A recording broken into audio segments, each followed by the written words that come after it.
Les résultats préliminaires que je vais vous présenter aujourd'hui sont issus d'un projet de recherche qui a débuté à l'été 2018. Donc la collecte de données s'est terminée à l'hiver 2019 et là j'en suis à l'analyse préliminaire des résultats. Donc un projet de recherche qui a pour titre « Parcours d'intégration socio-professionnelle des immigrants, qu'ils soient travailleurs qualifiés ou réfugiés, dans la région des Laurentides ». Alors, le plan de présentation va passer rapidement à la mise en contexte. Je pense que je ne vous apprendrai rien en termes de statistiques et du portrait d'intégration socio-professionnelle des immigrants au Québec. Donc, je vais plus axer sur les perceptions, donc des personnes que nous avons rencontrées sur le marché de l'emploi dans la région des Laurentides. Parler de la méthodologie, l'échantillon, résultats préliminaires et ouvrir à une certaine discussion. Donc, l'immigration au Québec, les statistiques sont assez connues. On parle de seuils qui fluctuent. 2015, 48 000, 2016, 53 000. Bon, c'est tout ce que le gouvernement Legault vise, une baisse de ce seuil à 40 000 pour 2019. Donc, une immigration économique essentiellement. Si on parle des Laurentides, donc le recensement 2016 parle de 30 000 immigrants dans la région des Laurentides, sur une population de 570 000 habitants. Donc, en termes de kilomètres carrés, on parle de plus de 20 000. On a cette place dans les Laurentides. Alors, autrement, donc quand on parle de l'intégration socio-professionnelle des immigrants, les études, les travaux qui font part de plusieurs obstacles. Pour les travailleurs qualifiés, on les connaît. Non-reconnaissance des diplômes et des qualifications étrangères, des qualifications, taux de chômage plus élevé, formation technique pour se recycler. Quand on parle des réfugiés, donc là encore on parle de défavorisation économique, on parle de précarisation. Alors c'est plus avec les réfugiés qu'on va avoir tendance à rencontrer des personnes qui ont moins de chances de parler anglais ou français. Puis c'est aussi avec eux qu'on va rencontrer des gens qui sont moins qualifiés ou moins diplômés par rapport aux travailleurs qualifiés. Alors, pourquoi une étude sur la région des Laurentides? Ben, on sait tous que les politiques de régionalisation amènent, pour désengorger la métropole montréalaise, amènent plus en plus d'immigrants à s'installer dans la région des Laurentides. De la même manière, les politiques d'accueil des réfugiés, donc, qui a désigné Saint-Jérôme comme ville d'accueil des réfugiés, fait que de plus en plus de personnes s'installent dans la région. Donc, en l'occurrence, dans la grande ville de Saint-Jérôme. Alors, moi, arrivant dans les Laurentides, je venais de la région de Québec, donc il fallait que je me recycle. Tiens, voilà une porte qui s'ouvre à moi. Je vais travailler sur les immigrants qui sont dans la région des Laurentides. Donc, pas assez de recherche.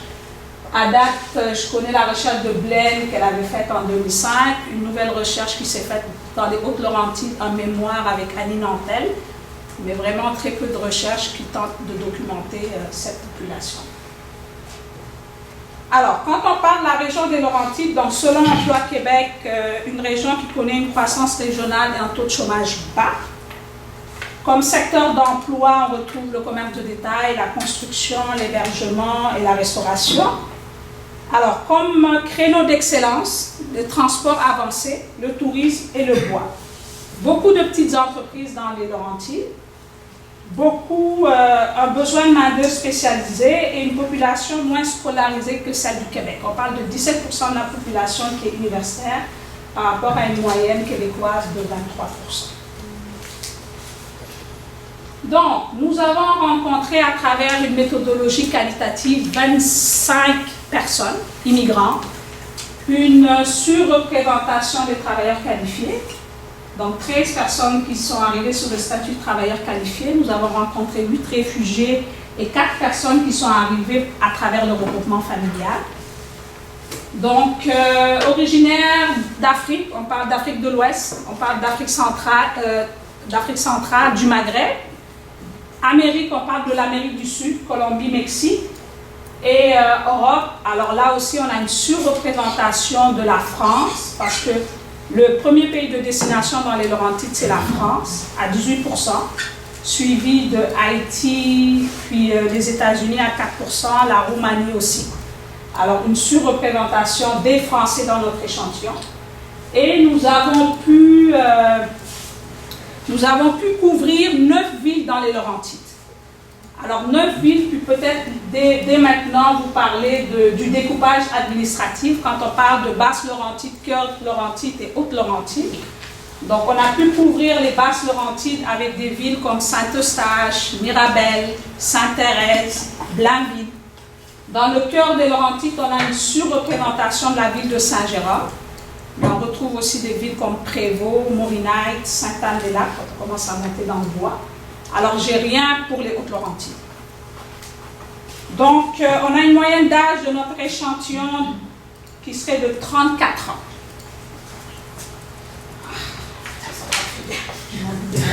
Année de résidence, entre 2 et 15 ans dans les Laurentides. 25 personnes, donc parmi eux, 16 sont universitaires. Les non-universitaires, on les retrouve plus parmi les réfugiés, les personnes qui sont arrivées sous le regroupement familial. Alors, autre chose, parmi les 25 personnes que nous avons rencontrées, 13 sont retournées aux études. On a déjà eu ce constat-là avec un projet de recherche avec Michel. Mais là encore, on réalise que beaucoup retournent au niveau technique. Mais ce qui m'a étonné par contre, c'est que je retrouvais dans mon échantillon des personnes qui avaient même décidé, tout en étant universitaires, de faire des diplômes d'études professionnelles. Alors, j'en arrive donc à leurs propos. Que pensent les immigrants du marché de l'emploi dans les Laurentides? Les perceptions ne vont pas vraiment dans le même sens si je fais le lien avec la présentation de Michel tout à l'heure. Des immigrants qui parlent d'opportunités d'emploi de qualité en région qui seraient inexistantes. Donc là, on a par exemple un immigrant de l'Europe occidentale qui nous dirait « Ici, c'est bien pour travailler chez IGA, mais sinon, des emplois bien payés, parce que vous avez une qualification de haut niveau, ça n'existe pas. On ne peut pas chanter la chanson de l'immigration vers les régions si on ne donne pas des emplois qui correspondent à la qualification des gens. » Donc, dans notre échantillon, des personnes qui vont nous décrire des emplois contractuels, donc des cumuls d'emplois, et donc qui vont déplorer le manque de services d'orientation et d'employabilité dans leur secteur, le manque d'aide financière, difficultés pour trouver des stages ou des formations en emploi.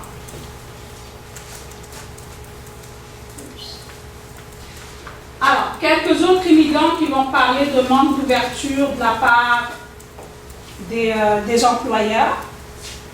Donc là encore, c'est une personne de l'Europe occidentale. Les pratiques des employeurs, moi je dirais qu'à la rigueur, ça manque d'ouverture d'esprit, dans le sens où laissez-moi une chance, parce que si tout le monde me dit la même chose, je n'y arriverai jamais. Donc une déqualification qui est décrite par ces personnes que nous avons rencontrées, des postes comme préposés au renseignement, employés d'usine. Alors des personnes qui n'occupent pas des postes dans le secteur d'expérience hors Québec et qui se sont donc reconvertis pour tenter de trouver un emploi. Donc, difficulté à mettre en pratique leurs compétences hors Québec, ou alors il faudrait beaucoup insister pour y arriver. Ce qu'on constate dans l'analyse préliminaire, c'est que ceux qui arrivent à transférer leurs compétences, ce sont les personnes qui ont un niveau technique, et pas ceux qui sont universitaires, donc de premier ou de second cycle. Cette personne-là nous expliquerait que, selon lui, au Québec, on est en sous-capacité. Il a dû insister beaucoup pour convaincre son patron de réparer une machine qui valait 100 000 $. Lui était capable de pouvoir le faire.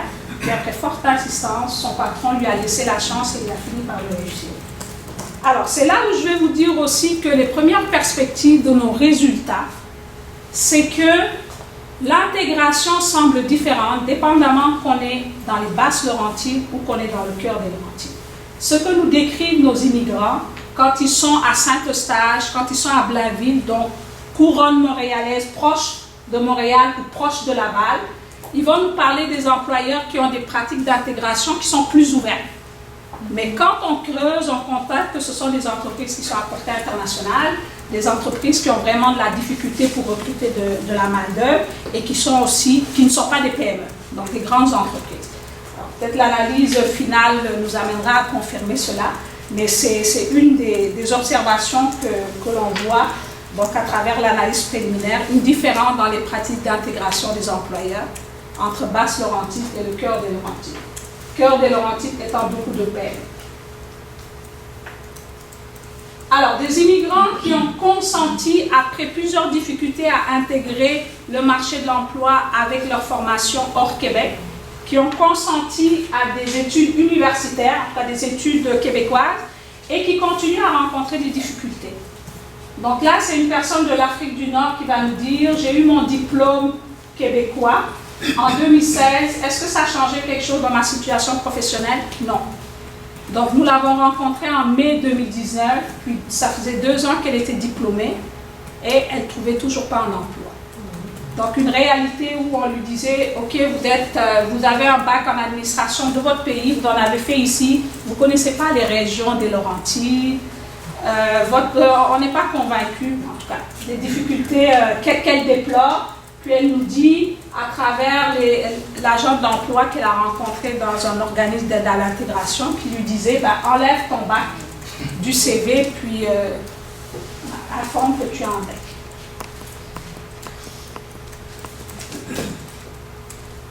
Alors, si on parle des perceptions des immigrants par rapport à la clientèle d'accueil, donc qui est essentiellement québécoise pour eux, là, on a l'exemple d'un immigrant Europe de l'Est, cette fois-ci, qui, lui, après plusieurs difficultés pour insérer le marché du travail dans les Laurentides, va décider de se lancer en affaires. Donc, lui, il va reprendre une garderie. Puis, ce qu'il nous raconte, c'est que dès que j'ai pris la garderie, les rumeurs ont commencé qu'un immigrant a pris le relais. La garderie s'est vidée à 50%. Au Canada, je pensais qu'on était capable de vivre ensemble, puis d'accepter nos valeurs, d'accepter la couleur de peau, mais non, c'est pas vrai. On vit ensemble, mais ce n'est que du politiquement correct. Dans la même veine, un autre immigrant, lui de l'Afrique de l'Ouest, va décrire la même situation. Lui aussi s'est lancé en affaires après des difficultés pour insérer un emploi avec ses compétences hors Québec. Lui, il a fait un DEC en radio-oncologie au Québec, puis il a lancé une business en soins privés à domicile. Alors, qu'est-ce qu'il nous décrit? Il y a un centre d'appel qui nous appelle pour nous dire, écoutez, vous avez quelqu'un qui demande des soins à domicile, on fait le tarif, on fait le contrat, on y va. Alors, il arrive que quelqu'un dit, je pensais que c'était des Québécois qui faisaient des soins à domicile, vous êtes immigrant, donc ils vont mettre un terme. Les gens sont toujours à ce stade-là. Pas tout le monde, mais 3 points de suspension. Alors, quand on parle d'intégration sociale, enfin, les perceptions des immigrants, il va d'abord décrire un choc culturel. Là, c'est une personne de l'Europe occidentale donc, qui va nous dire ses propos. Les gens sont aussi froids que le pays. Ce sont des handicapés affectifs qui ne savent pas s'attacher. Ils ne savent pas s'intéresser aux autres, ils ne savent pas en prendre soin, ils ne savent pas prendre des nouvelles, ils ne savent pas en prendre. Comment je peux vivre dans un pays où j'ai le sentiment que je ne compte pour personne? Je trouve qu'il y a une misère sociale, un manque de chaleur humaine, je suis très déçue. Alors ça, c'est une autre observation que nous montrent les résultats préliminaires. La plus grosse détresse sociale, le plus gros malaise, je l'ai ressenti avec les Occidentaux. C'est comme s'ils prenaient pour acquis que le Québec, il y avait une proximité culturelle, puis qu'ils arrivaient moins préparés.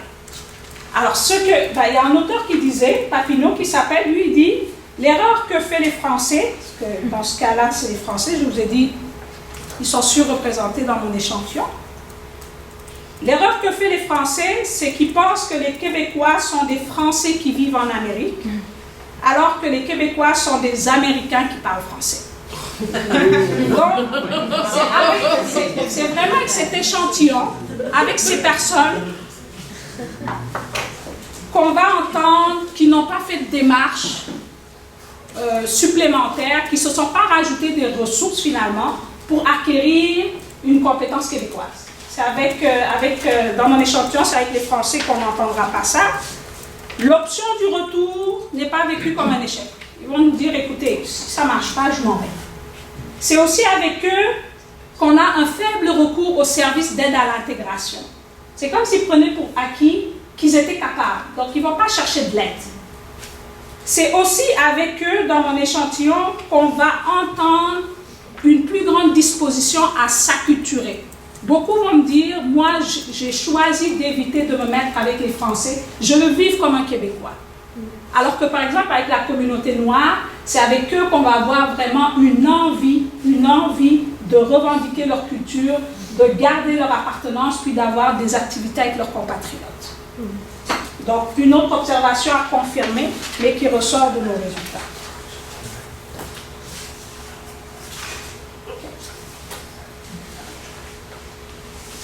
Alors, enfin, la perception du marché de l'emploi en termes de relations avec les collègues. Donc, quelques immigrants qui vont parler de fermeture, qui vont décrire des actes sournois. Dans ce cas-ci, c'est une personne qui m'a décrit beaucoup de difficultés avec ses collègues. Donc, elle va dire, ben, moi, mes collègues étaient jaloux. Parce qu'en Afrique, nous, on respecte beaucoup les vieilles personnes. Puis quand ils arrivaient, elles travaillaient dans un Tim Hortons. Quand ils arrivaient, ben, je ne les laissais pas servir. Je leur disais, allez vous asseoir, puis je m'en vais vous amener votre plateau. Alors, ces personnes-là aimaient tellement le service que quand elle était absente, ben, ils arrivaient puis disaient, ah, elle n'est pas là, je m'en vais prendre le café ailleurs. Donc, elle avait créé une belle relation avec la clientèle, mais ses collègues n'en étaient pas contents. Puis, dans son propos, elle a eu, ben, ils ont monté une affaire, puis elle s'est fait licencier, elle a parlé de crachat, elle a parlé d'insultes de la part de ses collègues. C'était vraiment assez triste. Et enfin, dans un dernier propos, donc un immigrant qui, dans ses relations avec ses collègues, va vraiment laisser transparaître un sentiment d'amertume. Le mot bienvenue, je dis, ne m'adressez plus ce genre de mots. Ne me dites pas bienvenue parce que je ne suis pas bienvenue ici. Tu ne peux pas te sentir à l'aise quand tu es rabaissée, quand tu es réduite. Dans le fond, le Québécois n'aime pas entendre que l'Africain est en train de le dépasser. L'Africain, au-dessus de lui, il va tout faire pour le rabaisser parce qu'il est immigrant, parce qu'il est noir, parce qu'il est ceci. Alors là encore, c'est un autre constat que je fais avec l'analyse préliminaire. La plus grosse amertume, je le ressens avec les réfugiés. C'est avec eux qu'on va avoir un rapport au temps qui est rempli d'incertitudes, rempli d'impasses.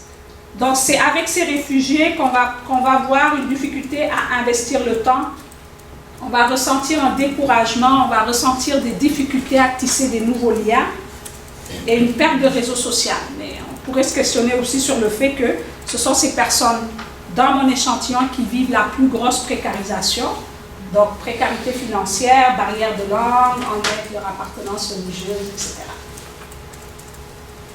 Alors, mon message d'aujourd'hui, mais qui reste un message à confirmer, ce serait sur 3 constats.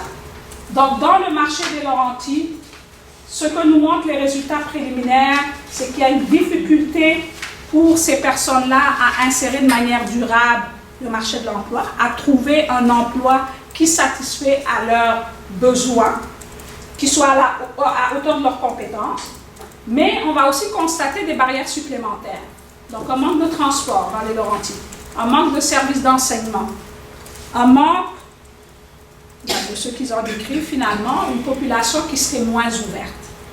Puis là, on serait à lieu de questionner les politiques de régionalisation. Il y aurait lieu de questionner comment cette faible part de population immigrante dans les Laurentides va influencer leur intégration.